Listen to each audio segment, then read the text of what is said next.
Hey guys, and welcome back to my channel. I asked ChatGPT what the future is in real estate for real estate agents, and I have the answers right here for you guys. We have quite the list to discuss and just have a conversation about. And at the very end, I'm going to share 3 ways that real estate agents can prepare, 3 things I know I'm doing right now for this future of real estate. And I believe this is honestly the very near future, or even like right now. But I'm going to share at the very end 3 ways that real estate agents can prepare, 3 things I'm already doing myself to prepare for this future in real estate. So let's just get into it. But first, if you're new here, welcome. My name is Mariah. I'm a real estate agent in the beautiful state of Oregon and post videos on here every single week. So if you haven't already, subscribe and hit the bell.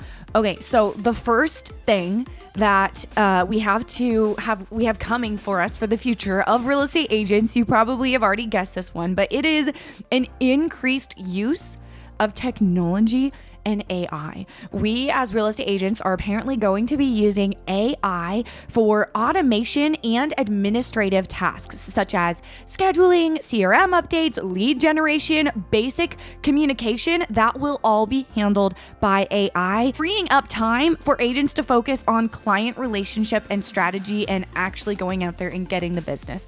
So I know this is something that if you would have told me this before I switched brokerages, I would have been like, no way. We are not going to use AI for follow-up, client follow-up, that kind of thing. However, the CRM system that we have access to at my brokerage that I'm with, Real Broker, it's called Lofty.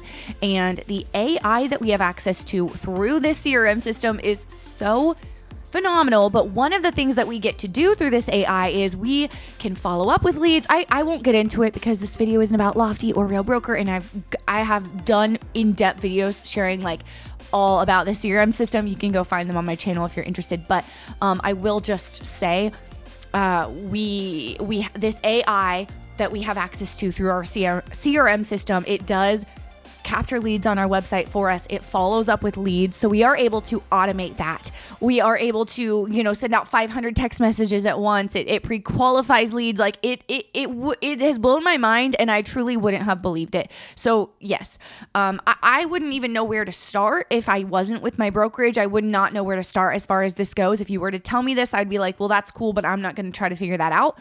But because it's through our CRM system, Lofty, it makes it very easy and simplified, and just easy to figure out how to use, if that makes sense. So yes, I do think that is going to happen. This next one excites me because I have been working with relocation buyers. I've been very relocation buyer heavy. It's a huge chunk of my business. Basically, people that are relocating to my area from out of state, sometimes even out of country, they come to me from another YouTube channel that I have. And because of that, I do a lot of virtual tours, but ChatGPT thinks that there's going to be a lot more virtual reality as far as like virtual property tours goes. Virtual property tours will become the new standard, reducing the need for physical showings and expanding reach to remote buyers. This would make my life a lot easier if every listing had a virtual tour, a virtual property tour. Not that I wouldn't still, go out to the property, because a big part of the virtual tours I do for my buyers, I guess, is like showing them the home across the street, a little bit of what the home next to it looks like from the outside, obviously, that type of thing, because you can't see those in pictures. Maybe they'll have that in the virtual tours, who knows? But as an agent who works with a lot of relocation clients and does virtual tours myself for most of my clients, that would make my life a lot easier. Agents are going to have a shift toward consultant roles. Agents will be expected to act more as an advisor or a consultant rather than just a salesperson, helping clients navigate increasingly complex real estate decisions. Trust and local expertise will be more critical than ever, especially in an environment where buyers can get so much information online without an agent. Now, this is something I've always told myself, is that my number one job is to be a local resource and a consultant. Honestly, that really is where I see the value as real estate agents. And that's where I see like GPT, I always say it wrong, like they see the value in real estate agents moving forward, because yes, there's things that can replace our job. and there's things that can replace certain aspects of our job, but being a local resource and a consultant is really where our value is going to be. I've always leaned into that. I remember hearing at a real estate conference when I was a brand new agent that as a real estate agent, your number one job is to be a consultant, a local resource, just a consultant for your home buyer and home seller clients. And I've really found that to be valuable advice. It's something I really took to heart early on in my career. And if you're a new agent, I would say you should definitely take that advice to heart as well. And honestly, that's kind of where I got to where I am in my career today. That's something that's allowed me to scale my business massively because I saw myself as this local resource, this consultant. I started putting out content online like a consultant would, or a local resource, that type of thing for clients to find. And then they want to work with me. And it's made my life so much easier as a real estate agent, and it's created happy clients.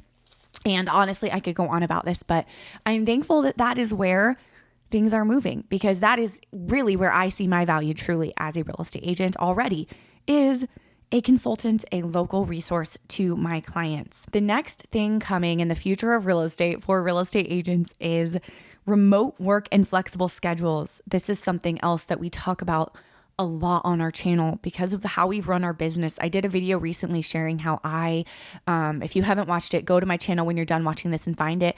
I was sharing how I have scaled back on my business, really pulled back a lot, and I've intentionally sold less houses. I'm really only working with 1 or 2, maybe 3 clients or so at a time, and then I refer the rest out to my husband. But I would refer them out to someone else if it wasn't him, and just how my business plan is, and how one of the things that we're able to do is if we want to take off for a month, generally we can because of how we've built our business. And so I love this topic. That's something we talk about a lot on our channel, and I really went in depth on my whole business plan, how I've done this and how we've created our business in this way, I guess you could say, in that video that you can find back on my channel. But remote work and flexible schedules is going to be more of the norm for all real estate agents, which I'm really grateful for. With digital tools enabling virtual closings, e-signatures, online notaries, agents will be able to work more remotely with greater flexibility.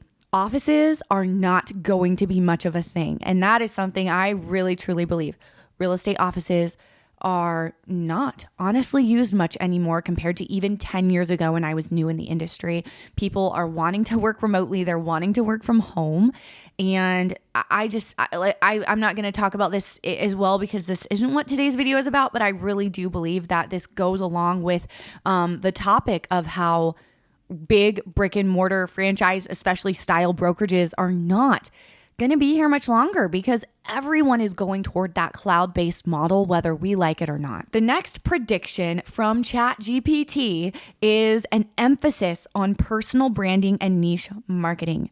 Successful agents will separate themselves with strong online presence, including social media, personal websites, video content, I would say YouTube channels, and niche marketing. Agents may specialize even more in, something more specific like luxury homes, eco-friendly homes, first-time buyers, short-term rentals, as competition in the real estate industry increases. So that's one thing that I do love about Real Broker. The brokerage that we are with is we are able to brand ourselves. We're able to build our own business's brand, personal brand, whatever you want to call it. We're able to build that and brand ourselves, not our brokerage, because I know so many of these big franchise brick and mortar brokerages, they just have so many restrictions on how you're able to market yourself and your business, what specific colors and font you're able to use and all of that. And that is one thing that I'm so grateful for. And honestly, a reason why we see agents switching to Real Broker is because of the branding, being able to brand yourself and not your brokerage. And I also do think just in general, in real estate, we are moving. I think this ship has already sailed, but I think we're moving, or we already have moved so far away from that model where people care what brokerage you're with. Like none of my clients ask me. That was a question I did receive, not often, but every now and then as a new agent back in 2015. But now nobody asks me. Nobody cares. I think with the older generation that is fading out, and millennial buyers, Gen Z buyers especially, do not care or know about your brokerage name. That is definitely, I think, something that just goes along with personal branding and niche marketing versus branding your brokerage. Collaboration with tech platforms. Agents will increasingly partner with or work under tech-driven brokerage like Compass, Redfin, EXP, Real Broker, just to name a few.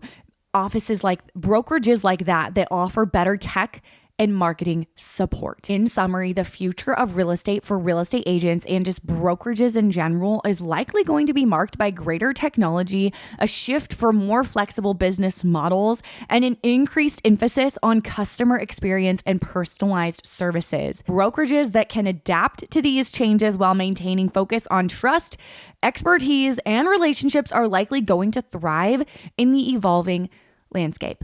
And I'm so grateful because, like I said, those are all things that we are very intentional about and have been intentional about in our business. And if that's something that you're wanting to learn more about or do with us, see how we're doing it and how we're implementing these things into our business, definitely subscribe and hit the bell because we will be talking about this more in the future. And we have for sure been talking about it in our recent uploads. Okay. So last but not least, I wanted to leave you guys with 3 things that you can do right now to prepare for this change if you're a real estate agent. First is embrace technology and automation. If you do not have a CRM system that has solid AI, but also automation, ways that you can automate things for your business, then you need to look into a CRM system that does. Lofty, I could talk about all day. It's usually $500 a month with our brokerage, Real Broker. We get it for $40 a month. If that's something you want to talk more about, let me know. I'm happy to chat with you. Send me an email anytime. There are other CRM systems I'm sure out there that do, utilize AI and have automation. So just find one that works for you. You're going to need to be utilizing really solid technology. Focus on customer experience and personalization. I think that doing an excellent job for your clients and having really, really great communication, over communicating is always going to do you well, no matter what, and no matter whatever happens in this industry. I always think about this, like real estate agents all have access for the most part. Like if we're going to list a house, we can go into a listing appointment and talk out all day about how we're going to do the best marketing and all of this. But like at the end of the day, we all put the home on the MLS, unless you're like a discount agent or whatever. We all put the home on the MLS the same way. We all put the home on Redfin and whatever the same websites. Like it's not going to be marketed somewhere with one agent that it's not going to be with another, if that makes sense. However, what can set you apart is your communication, over communicating with your client. That's honestly so simple. It's something anyone can do, but it's usually buyers and sellers' number one complaint when it comes to their agent. So over communicating with your clients, even when there's no update to give them, still reaching out and giving them an update. Even when the update is, there's no new update, just letting them know like, hey, this is what's going on. Everything's still going good in our transaction, or if they're not in the transaction yet, whatever. Over communicate. 3 is stay informed on market trends and sustainability. Where what I would say for that is if you are with Real Broker, like I am, get plugged in. Don't just be with the brokerage, hang your license there. Like, no, consistently join masterminds. Go to your state connect group, even in person or over Zoom, whichever one you prefer, or both. Tune into masterminds on the Real Academy that are going to give you insight on what's going on in the housing market in real time. Stay up to date with what's going on. I think that's so important. And lastly, as far as staying up to date with what's going on, if you've been around here for a while, Spencer and I, my husband, we're a real estate team here in Oregon. If you are an agent outside of the state of Oregon and you have a client relocating to, or just needing an agent in general, we work with, buyers and sellers alike, in Oregon, send them our way. We'd love to give you a referral fee. We love helping your guys' referrals. But on the note of staying informed, we have just started up our podcast that we have done for quite a while, but we took a long break and we've just started. Well, I'm having a hard time talking today. We have just started it up again. We are uploading there every week as well. And that's going to be a little bit more like information on the housing market in real time, real conversations about real estate. Yes, we have been talking about tips for real estate agents. I do often get questions on this channel that I'm like, I'd love to answer that, but my husband handles that part of the business, so I'm not going to talk about it. But questions like that I get over here, he'll be answering, and we'll be answering them together over on that channel. So we'll have agent facing conversations like for you guys, and we'll also have conversations about what we're seeing in the housing market, that type of thing. you're going to want to know. These are some of the conversations might be tips for home buyers, things that you can tell your clients. This is something that I think is valuable for you as an agent or consumer alike to be tuning into consistently. I will put a link in the description. Hopefully I remember to that channel, subscribe over there as well, or you can find it on my homepage of my channel, this one right here, at the very bottom. Okay. That is it for today. Thanks for chatting with me today, you guys. I would love to hear your thoughts on this. Let me know, one, if you are an agent, what market are you tuning in from? And what do you think? Like, what do you think about the future of real estate? Do you agree or do you disagree with any of these points that we touched on? I'd love to hear about that. And I'll see you guys next week.